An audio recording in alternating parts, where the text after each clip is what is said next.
Ulam namin tuyo.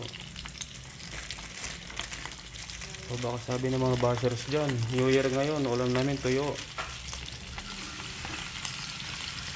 Ulam namin, New Year ngayon, tuyo. Bumili kami ng tuyo. Pero may ulam kami, bulalo. Pakita ko yung bulalo ah. Yan, ang bulalo.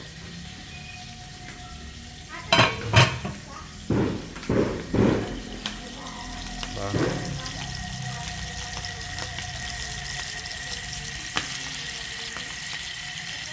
Masarap yung tuyo.